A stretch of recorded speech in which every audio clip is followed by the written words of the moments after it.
Yo, you see what we doing? You see it. You can't miss it. I know you see it. It can't be avoided. You gotta be a witness. Actually, nah, you wouldn't see it yet. So, you know what I'm saying? We got Rennala. So, I would really suggest getting the using the spellproof dry livers.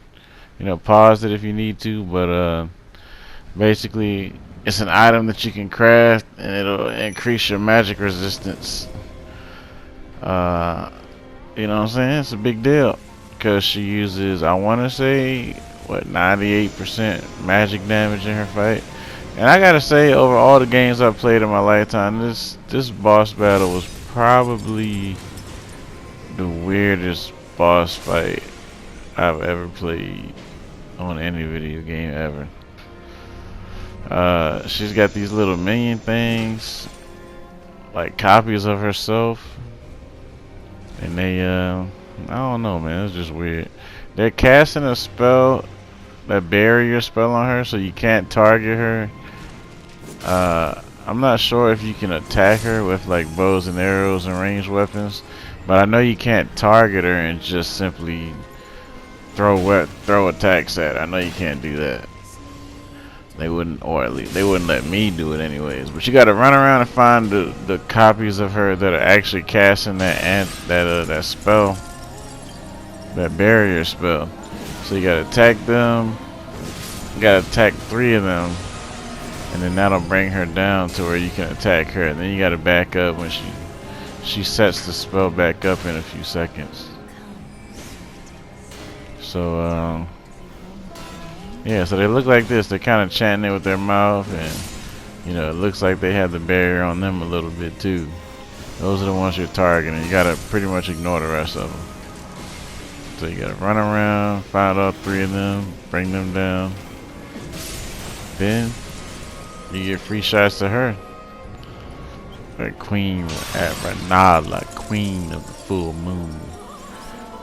So like I said, you know, earlier on, you should already have been focusing on, you know, probably wearing armor that had high magic defense, or using that spell-proof dry liver item I showed at the beginning of the video. You got to go back to the very beginning and pause so you can see that. So she has a cutscene, and she's a major boss, so she gets a second phase. So you defeat her in that weird, I don't know what that was. All that crap was just weird. She starts the match off with her own Kamehameha wave. He obviously wants to avoid that regardless of what kind of defense you have. But she is still a human nonetheless. So Scarlet Rot and Poison affinity weapons or spells are highly effective. So as you can see, I start the match off with the I still have my summons. Oh no, she took them out in one shot pretty much. But her physical defense isn't worth mentioning. So if you can kind of get past that, and as you can see, my summons came back because you know that's what the skeletons do. They come back. But you just want to put Scarlet Rot or Poison on her, and then after that, she's free pickings. Just run around. Don't let her get a direct shot on you, specifically with that Kamehameha. You get her Remembrance, and you get a great rune for beating her. And you get to respec your character. If you have any larval tears, you can come back to this area. She actually doesn't die. You know, you come back to this area and bring your larval tears and respec your character. There you go. We out of here.